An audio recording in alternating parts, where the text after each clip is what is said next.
Pagsasama ni Janine at Bella Padilla sa iisang frame, pinagtalunan at pinagpiestahan.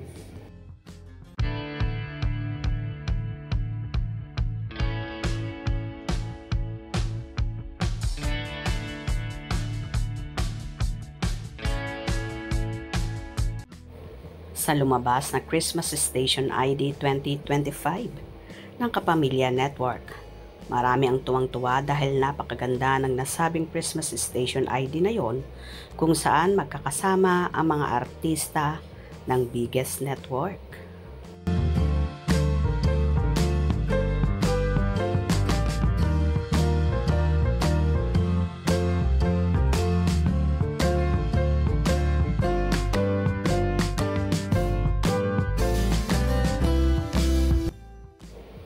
Sa naturang video na yon at larawan na lumabas, kitang-kita nga na magkasama sina Bella Padilla at Janine Gutierrez at magkatabi.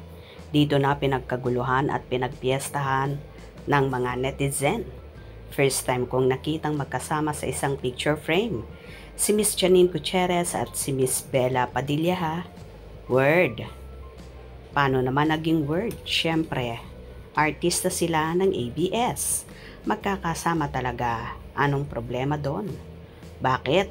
May sinabi ba ako na may problema? Sabi ko lang, word diba? Na interpretasyon mo. I wrote that comment, no without. Malice o, diba? Sabi ko, first time ko silang makita. It seems na nibago ako. Do not put any color for my word. Word. Ok. May nag-react sa comment ko regarding Diyan, binigyan ng kulay yung salita ko na word. I wrote that. Word sis without malice. Hay nako, orang. Hirap to spell. Ay ewan ko sa kanya sis, hindi yata nag-gets yung word na weird. Nanibago ako sis. Yun sabi mo. Weird ha?